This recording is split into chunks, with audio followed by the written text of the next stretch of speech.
Absa Asset Consultants. And Kako, thanks very much for joining us. Thank you for having me, Peter. I bet you were one of those that said he's going to cut the Reserve Bank. Embarrassingly, yes, I did think that he was going to cut by about 25 basis points. And I was also quite surprised, even at the July meeting where the market was expecting interest rates to remain on hold, and there was a surprise, reduction. All right, so the MPC meets for a couple of days. Just to get our viewers up to speed, what do they sit and have to weigh up before they come up to that decision? So if you look at the Reserve Bank's mandate, their primary focus is on, managing inflation and the inflation outlook and ensuring that inflation is relatively stable. So they manage it within a band of between, 3 to 6%. And as part of the decision-making process, they have feedback from their various teams. They use econometric models, and they try and assess the inflation outlook over, let's say, a period of about 18 months to 2 years. All right, so they decided to keep it on hold. Give us the highlights of what informed that decision. So what informed the decision to keep it on hold is that despite the fact that the country is experiencing economic challenges, they are concerned about, certain risks and how that could impact inflation going forward. So, for instance, he made mention of the electricity tariffs in terms of the uncertainty going forward. There was also a mention of, potential fuel costs going forward. And in addition to that, they do consider, what the rating agencies may do over the next couple of months. And we can't ignore that, there are political developments taking place, and they're also watching that because all of those things can have a feed-through effect into the currency, which then impact inflation adversely. So, just listening to the chatter now since the decision, some economists are saying that, perhaps the Reserve Bank has missed an opportunity to have this cumulative effect. We had the 25 basis points earlier. Had we had another one now and another one in November, that might have set us up for those uncertainties in the future. Do you think they missed an opportunity? One could argue that, this was a good opportunity to cut interest rates further, given that, inflation has moderated. But the Reserve Bank concern is not backward inflation, but rather, forward-looking inflation. So whilst there was this opportunity to cut interest rates, there is quite good rationale behind the caution that they've, applied for the next couple of months, especially at this meeting.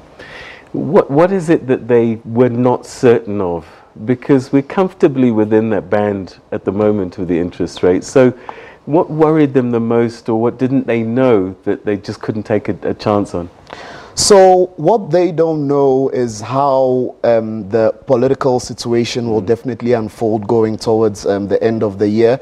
But in addition to that, one, in these circumstances, can't predict, what the rating agencies will do at the end of the year and how that, could impact the currency. Because coming back to their main purpose, it's to control inflation within, a moderate band.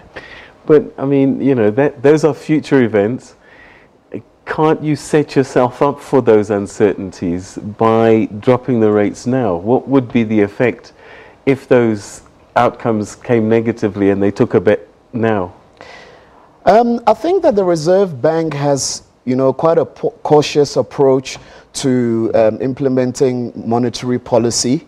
And they do not want a situation where, for instance, the Americans start to increase interest rates even further, given, the current interest rate trajectory.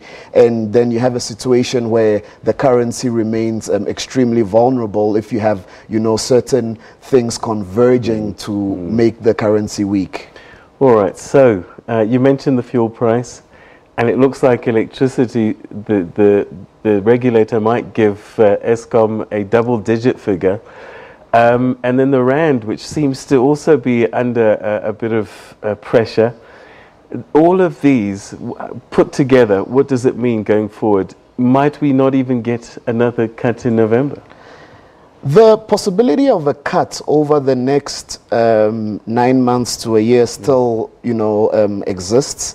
And there is a possibility that, they will also review their decisions in November. But the Reserve Bank is data-driven. So they will monitor the data as, things go along. And if it appears that inflation is, well entrenched within the middle of the target band, then they could, reconsider the decision. Remember that even though inflation has, come off quite a bit, in terms of their projections, it's still not on the lower end of the middle band of the inflation, target. So they are just exercising some level of caution, but it doesn't take away the possibility of further interest rate cuts along the line. All right. So up until now, you've been talking as an outsider, giving us analysis of their thinking. I'm going to promote you now. You are now a member of the MPC. What would have been your argument for a rate cut or a rate hike, or what would you have told the meeting? So I naturally lean towards, a rate cut, even though I fully understand their rationale for keeping the decision on hold. And the reason for that is that if you look at our growth projections, I mean, they continue to be below, 1%, even a year out, maybe about 1.2, 1.5%, which is the same growth projections, that they have. And if you look at the first quarter of the year, the world appears to be experiencing some form of a synchronized global growth. You can see it from international trade figures, etc. But our local economy hasn't necessarily, experienced the same thing. But the Reserve Bank does find itself in, caught between a rock and a hard place where you are concerned about growth, but at the same time, you need to manage the outlook for inflation in order for things to be relatively stable. All right, we've run out of time, but very briefly, if Moody's, for example, downgrades us and puts us really into a terrible space, there's this fear of capital outflows. What would that do? Capital outflows naturally then leads to risks of, the rand weakening. But what's actually happened in, markets is that because interest rates in some of your developed economies, such as in Europe and Japan, are literally close to zero, our debt is still, offering quite attractive yields. But the risk is that if there is further downgrades, then we could move out of some of these global bond indices, because pension funds and other institutional investors in those countries have to invest in, investment grade bonds. So that there is a risk that the currency could weaken. All right. Okay. Kwaku, we're going to leave it there. Thank you very much indeed for your insights. And I've demoted you back to Absa Bank from the MPC. Thank you very much for having me on your show. Great. Always great chatting to you. So that's Kwaku Koranteng from Absa. And talking about banks, well, here's a group of companies that don't have a bank anymore. The Gupta family companies' banking prospects have been